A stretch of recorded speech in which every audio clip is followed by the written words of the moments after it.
The tale kicks off with Marcelino, a 30-year-old guy who's now delivering water gallons.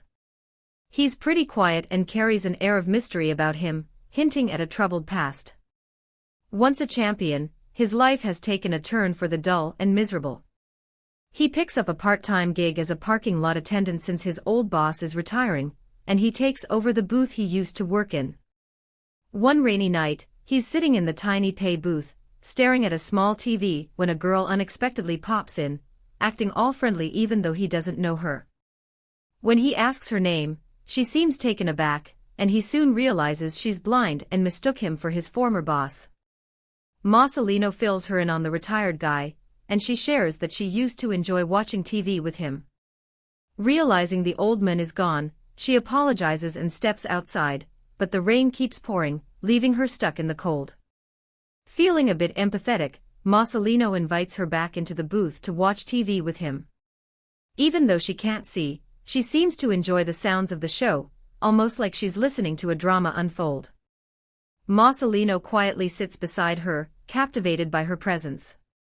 After the show wraps up, she hands him some food she made and asks him to take care of the night jasmine plant in the booth. This unexpected meeting brings a little brightness into his otherwise dreary life. Later at home, he eats the food she gave him and even shares some with his pet turtle, finally feeling motivated to make some changes in his life. The blind girl works in customer service, dealing with rude customers, but she hangs in there since it's her only option. Plus, there's a creepy boss who seems to have his eye on her. Meanwhile, Marcelino decides to swing by his old gym, where his coach is thrilled to see him, but the gym owner still holds a grudge against him. After winning the championship, Marcelino suddenly vanishes, leaving the gym owner, who had backed him wholeheartedly, feeling a huge loss. His coach takes him around the gym, where he bumps into an old rival who seems to have some unfinished business with him and challenges him to a sparring match. However, Marcelino doesn't seem to have his fighting spirit back yet. Frustrated by his lack of courage, the gym owner kicks him out. Meanwhile, the blind girl returns another night to catch the same TV drama. This time, she bombards Marcelino with questions about what's happening on screen, and he starts to feel a connection with her. When the show ends, he thanks her for the food by giving her a box of peaches. As she's about to leave, he learns her name is Yunga. Despite her cheerful demeanor, life is tough for Yunga as a blind person, and she lives alone. The next night, Marcelino anxiously waits for Yunga. They enjoy the drama together again, and she becomes curious about his face. After the show, she heads home, but a reckless driver nearly hits her, causing her to sprain her leg.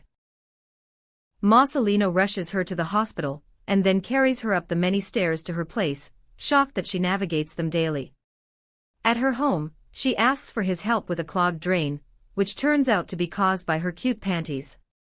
Embarrassed, she gives him 2 concert tickets as a thank you gift.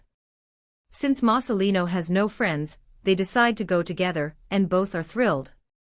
On the day of the concert, they have a blast and enjoy dinner afterward. Yunga used to live a normal life until an accident took her sight and her parents away. When she tries to dig into Marcelino's background, he suddenly gets tense and cold, even making a sarcastic comment about some food she spilled on her dress. The vibe shifts and Yunga decides to call it a night. Marcelino walks her to her door and apologizes for messing things up. Just before she goes inside, he gathers his courage to share a bit of his story. He used to be a boxer but got into a lot of trouble in his youth, which is why he's now just a water gallon delivery guy. He's been working on improving himself but felt ashamed to open up about his past. The next day at work, Yunga's boss calls her into his office and gives her a gift, trying to make a move on her. This makes her uncomfortable, so she politely excuses herself. After work, instead of hanging out with Marcelino like usual, she heads straight home, leaving him feeling down since he was hoping to make things right after their awkward date. After thinking it over, Marcelino decides to meet with his old coach and the gym owner. He's quiet and looks defeated as the gym owner gets angry about his unexplained absence. Finally, he finds the strength to admit, with a sense of shame, that he spent 4 years and 3 months in prison. After his boxing career, he fell into a life of crime as a debt collector, which led to a violent incident that got him arrested. The man he attacked survived but is still recovering in a Catholic hospital, and Marcelino visits him regularly to make amends. They've formed a bond and moved past their troubled history. The hospital's sister even gives him a little gift for his girlfriend. He doesn't have a girlfriend, so there's really only one person he's thinking about giving it to. One night, Yunga heads home, but as she opens her door, she gets a shock when she hears someone behind her. It's her boss, and he's clearly had too much to drink, stumbling in with a bottle of wine. Yunga tries to keep things polite since she needs her job, especially given her situation. But things take a turn for the worse, and she asks him to leave. Instead, he insists and even gifts her a necklace. When she turns it down, he loses it and tries to force himself on her. Luckily, Marcelino shows up just in time, and takes down the creepy boss while Yunga stands there in shock. He tries to comfort her, but she's upset about the potential job loss. She can't afford to be without it. Marcelino assures her he'll look after her, but she feels that just adds to her troubles and tells him to back off. With nothing more to say, he leaves her alone and heads back to work. Things get a bit awkward between them, but Marcelino can't shake the feeling of needing to check on her. So for the next few days, he secretly follows her to make sure she's all right. One evening, Yunga seems to have relaxed a bit, and approaches him, suggesting a quick getaway for the weekend. Marcelino is all in. On the trip day, he surprises her with a cute little dog he adopted to keep her company. The three of them head out into nature, chatting by the river and collecting pebbles as mementos. They each keep one to remember each other by, marking the beginning of their lovely relationship. With a new purpose, Marcelino returns to the gym and trains hard for the MMA tournament, winning most of his fights and finding success. He goes ahead and gives Yunga's house a makeover to make it cozier for her. Their life together is pretty vibrant now since they have each other to lean on. After a while, Yunga takes him to her parents' memorial site to introduce him.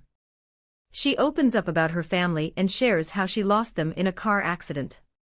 That's when Marcelino realizes that the same accident led to his arrest. It hits him hard that Yunga lost her sight, and both her parents because of him. This revelation leaves him heartbroken, but he can't bring himself to tell her. As time passes, Yunga's vision deteriorates. The doctor informs her that her sight is becoming increasingly blurred, and will soon fade to complete darkness. She urgently needs a transplant, but there are no available donors.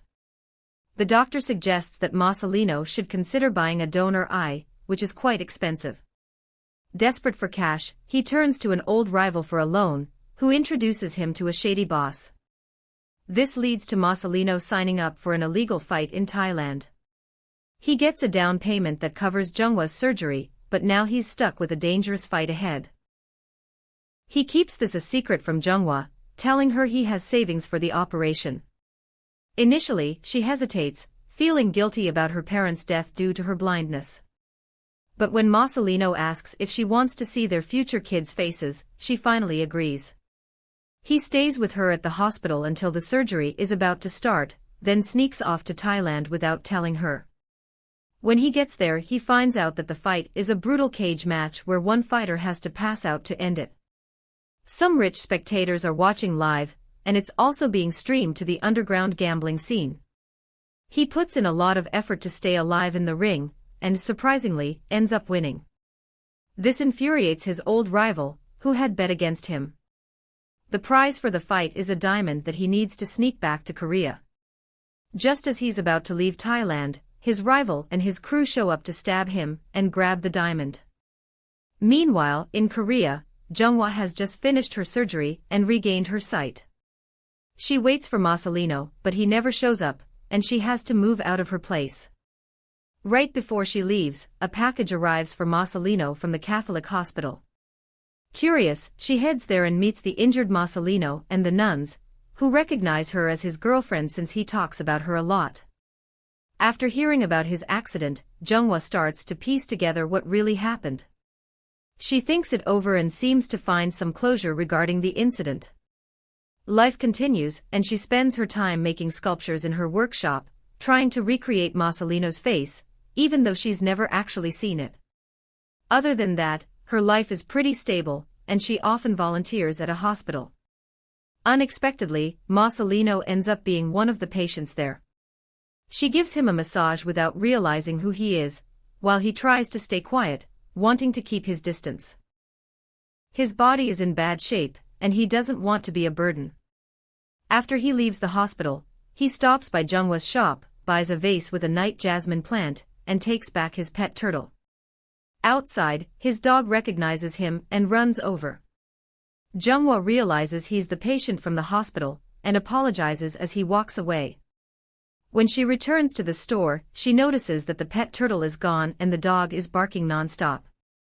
She asks a staff member if anyone on crutches has been around. Suddenly, it hits her that it must be Marcelino. She rushes outside in a panic to look for him but comes up empty. After thinking it over, she heads to the spot where they had gone on a previous adventure. As luck would have it, they end up crossing paths there. The story wraps up with their joyful reunion, and they live happily ever after. Don't forget to subscribe and like the video.